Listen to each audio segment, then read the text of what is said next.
दोस्तों, जब हमारा मस्तिष्क अच्छे तरीके से काम करता है तो ही हम अच्छा सोच पाते हैं और जीवन में अच्छे अच्छे बदलाव भी ला पाते हैं। और जीवन में अगर आपको बड़े से बड़े फैसले लेने हैं तो मुश्किल हालातों से निपटना होता है, तो हमें मानसिक रूप से मजबूत होना पड़ता है। जरूरी नहीं कि आपकी ज़िंदगी में हर पल अच्छा ही होता रहे और आप तभी खुश रहें।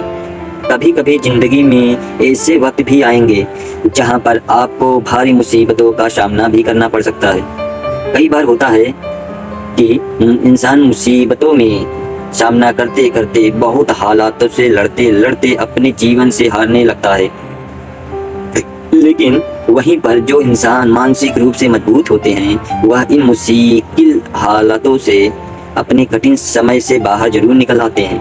तो दोस्तों, आज की इस वीडियो में हम अपने मुश्किल वक्त से बाहर कैसे आएं, इसी पर चर्चा करने वाले हैं। मैं 8 नियम बताने वाला हूं, जिसे आप अगर जान और समझ लेते हैं तो यकीन मानिए आप अपनी मुश्किल हालातों से जरूर बाहर निकल आएंगे और आप मानसिक रूप से एकदम मजबूत इंसान बन जाएंगे। तो मित्रों, आज की यह वीडियो बहुत ही महत्वपूर्ण होने वाली है, इसे छोड़कर कहीं जाइएगा नहीं। मित्रों, एक बार एक बौद्ध महात्मा आश्रम में अपने शिष्यों को दिमाग के ऊपर कुछ प्रवचन दे रहे थे। गुरु कह रहे थे कि इंसान के मस्तिष्क के विचार तभी अच्छे होते हैं तो कभी बुरे भी होते हैं। अच्छे विचार जब उसके दिमाग में जन्म लेते हैं तो वह अच्छी और कल्याणकारी बातें सोचता है, लेकिन वहीं पर अगर बुरे और गलत भावनाओं जन्म लेती है तो वह उसका पतन भी होता है। तभी उन्हीं में से एक राजवात नाम के शिष्य खड़ा होता है और गुरु से पूछता है कि गुरु, क्या कुछ ऐसा तरीका आप बता सकते हैं जिससे कि हम अपने मस्तिष्क को मजबूत और ताकतवर बना सकते हैं, खुद को मानसिक रूप से मजबूत बना सकते हैं। गुरु मस्तिष्क के आशय अवश्य बताऊंगा, लेकिन उससे पहले कि मैं कुछ बातें मन पर बता रहा हूँ जिससे तुम लोग ध्यान पूर्वक सुनना, तभी जाकर के हम बताएंगे कि मानसिक रूप से मजबूत कैसे बने। तभी तुम इस बात को बड़ी आसानी से समझ पाओगे।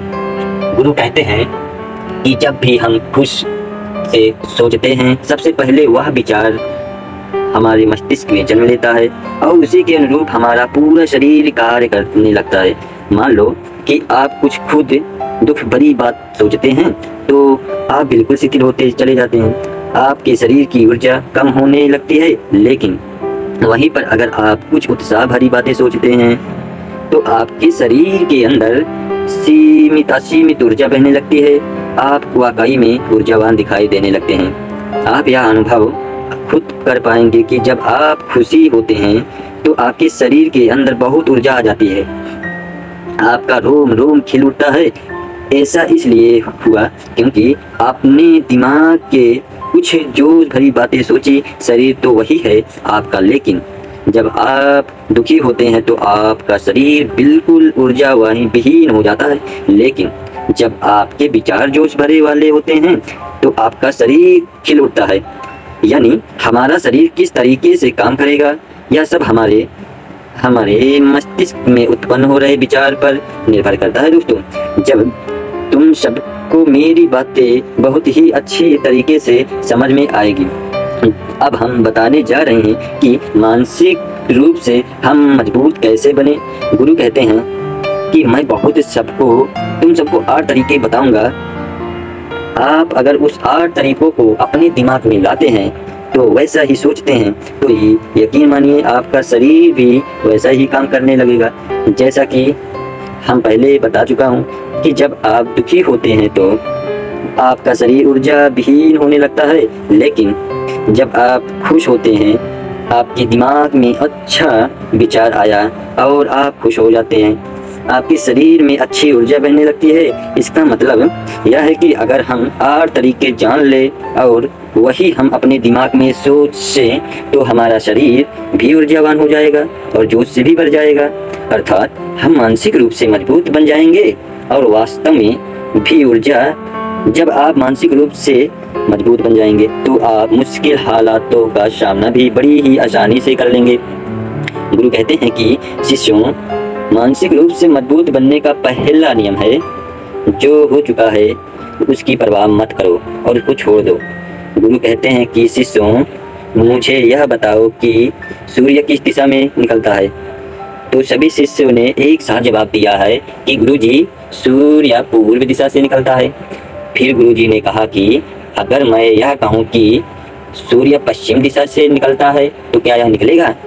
तो सभी शिष्य कहते हैं कि सूर्य हमेशा पूर्व ही दिशा से निकलेगा, हम उसके स्थान को बदल नहीं सकते। फिर गुरु कहते हैं कि मान लो बारिश का मौसम है और अगर मैं यह बोलूं कि बारिश बंद हो जाए तो क्या हमारे बोलने से बारिश बंद हो जाएगी? शिष्य कहते हैं कि नहीं गुरुवर, वह तो मौसम में बदलाव की वजह से होगा। जब मौसम में बदलाव होगा तो बारिश भी बंद हो जाएगी। फिर गुरु जी कहते हैं कि अगर मैं तुम लोगों से यह कहूँ कि ठंडी के मौसम में गर्मी पड़ने लगे तो ऐसा होने वाला तो नहीं है। शिष्य कहते हैं गुरुवर, आप ठीक कह रहे हैं, यह कभी नहीं हो सकता कि ठंडी के मौसम में गर्मी पड़े और गर्मी के मौसम में ठंडी पड़ने लगे। यह मौसम तो प्रकृति पर निर्भर करता है, जो कि हमारे बस में ही नहीं है। फिर गुरु कहते हैं कि ठीक उसी प्रकार अगर जो चीज हमारे वश में नहीं होती है या जो बातें घटनाएं भी बीत चुकी हैं, अगर हम उन घटनाओं को लेकर के बारे में परेशान होते हैं, उसी बात ज्यादा उसकी परवाह करेंगे, तो क्या हम भूतकाल की घटनाओं को बदल सकते हैं मित्रों? शिष्य कहते हैं कि नहीं गुरुवर। फिर गुरु कहते हैं कि अगर तुम बीती घटनाओं को लेकर बार बार चिंतित में रहोगे और उस चीज की परवाह करोगे, तुम परेशान होते चले जाओगे। इसलिए तुम्हारी जिंदगी में जो घटित हो चुका है, कोशिश करो उसे भूलने की। और उसका एकमात्र तरीका है कि आप अपने आने वाले समय पर, आने वाले भविष्य पर, आने वाली चीज़ों पर अपना ध्यान केंद्रित करिए। गुरु आगे कहते हैं कि मानसिक रूप से मजबूत बने। और दूसरा नियम है ध्यान करने की आदत डालें। गुरु कहते हैं कि गौतम बुद्ध जब सत्य की खोज में निकल पड़े थे तो उन्होंने बहुत सारे उपाय किए, बहुत सारे कर्म कांड किए, लेकिन उन कर्म कांडों की वजह से उन्हें बहुत ज्यादा हासिल तो नहीं हुआ और उनका शरीर दुबला पतला होता चला गया, लेकिन वह सत्य की खोज करने में असमर्थ रहे। उनके गुरु ने उन्हें बहुत सारे कर्मकांड उपाय बताए, लेकिन उन कर्मकांड का कोई मतलब नहीं। अंत में जब भगवान गौतम बुद्ध स्वयं ध्यान की अवस्था में बैठे तो धीरे धीरे ध्यान की गहराइयों में चले गए। उन्हें वहां जाकर सारी चीजें न लगने लगी कि चीज की खोज करने आए हैं, और ध्यान के जरिए वह अपने सभी विचारों पर विजय पा लिए। उन्होंने पापी मार्ग को पराजित किया, काम वासना पर विजय पाई, अपनी हर एक भावना वह विजय पा ली। और यह सब तभी हुआ जब वे ध्यान की गहरी अवस्था में बैठे और कई दिनों तक ऐसे ही बैठे रहे। ध्यान करने से हमारा मन और मस्तिष्क बहुत ही शांत होता जाता है, जिसके कि अगर हम किसी वस्तु पर, किसी के बारे में या किसी चीज के बारे में विचार करते हैं तो हमारा शरीर का पूरा ध्यान केंद्रित उसी पर रहता है। हमारा दिमाग ज़्यादा इधर उधर भागता नहीं है और हम चीज़ों को बहुत ही अच्छे तरीके से समझ पाते हैं। ध्यान ही एक ऐसा तरीका है या हथियार है जो आपको हर तरीके से मजबूत बना देता है।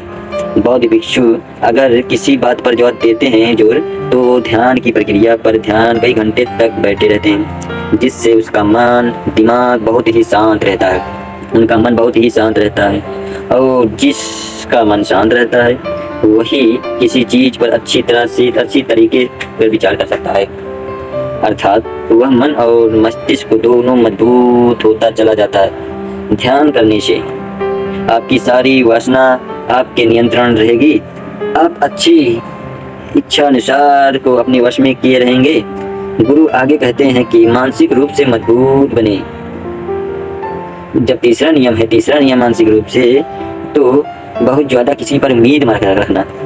गुरु ने कहा कि अपने तुम मर्जी से जन्म लिए हो, अपने मर्जी से गर्भ का चुनाव किए हो, लेकिन इंसान जन्म लिया था तो ये सब भूल जाता है उसे क्या करना था और क्या करना था क्या नहीं, वह किस लिए जन्म लिया था, और जन्म लेने के बाद तमाम तरह की वासना से ग्रसित हो जाता है। इस संसार की मोह माया में वह बहुत ज्यादा परेशान हो जाता, वह खुद को जान ही नहीं पाता, वह खुद को भूल जाता। और यही वजह रही कि वह तरह तरह के लोगों से बहुत उम्मीद लगा बैठता है। उम्मीद दुख का कारण बनती है। जिस भी व्यक्ति वस्तु से आपकी उम्मीदें ज्यादा बढ़ जाएगी, आने वाले समय में सबसे ज्यादा दुख आपको उसी से मिलने वाला है, क्योंकि उम्मीद पर होती है दुख भी वहीं पर होता है, क्योंकि आप किसी से बहुत ज्यादा उम्मीद लगा लिए हैं और वह व्यक्ति आपकी उम्मीद पर खरा नहीं उतरा, तो सबसे ज्यादा दुख आपको उसी से होने वाला है। क्योंकि जब उम्मीद टूटती है तो दुख बहुत ज्यादा होता है। इसलिए इस सांसारिक, इस भौतिक जीवन में बहुत ज्यादा उम्मीद और बहुत ज्यादा मोह किसी भी व्यक्ति से मत करना। तभी एक शिष्य उठ खड़ा होता है और कहता है कि गुरुवर, हम बिना उम्मीद से, बिना आशा से कैसे जी सकते हैं। हम सबके मन में रहता है कि मुझे यह चीज करनी है, मुझे वह चीज करनी है, मुझे जीवन में ऊंचाइयों को हासिल करना है। बिना उम्मीद के तो हम लोग जीवन में आगे बढ़ नहीं सकते। गुरु ने कहा कि कुछ पाने की लालसा, कुछ बड़ा बनने की लालसा जीवन में जरूर आपको ऊंचाइयां तक ले जाएगी। कुछ बड़ा बनने के लिए लालसा खुद से होती है, ना कि किसी व्यक्ति या किसी वस्तु या किसी विशेष से। मैं यहाँ पर लोगों के बारे में बात कर रहा हूँ कि अगर तुम यह सोचो कि मेरा दोस्त मेरे साथ हमेशा खड़ा रहेगा, या मेरे लिए मेरे साथ कोई खड़ा रहेगा, या आप जो सोचे वह सामने वाला इंसान आपके लिए वैसा करे, तो सभी चीजें बहुत ज्यादा उम्मीद और मोह को बढ़ावा देती है।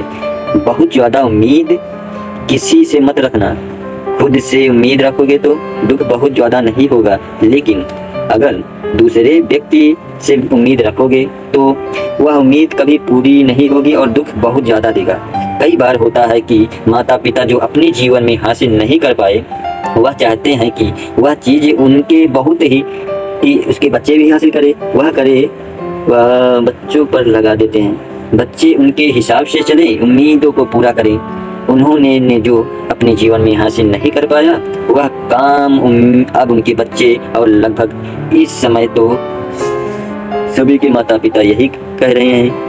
बहुत कम लोग होते हैं जो अपने बच्चों को आज़ाद रखते हैं। मेरी सभी से गुजारिश है कि अपनी उम्मीद का पहाड़ पर अपने बच्चों पर न थोपे। गुरु कहते हैं कि मानसिक रूप से मजबूत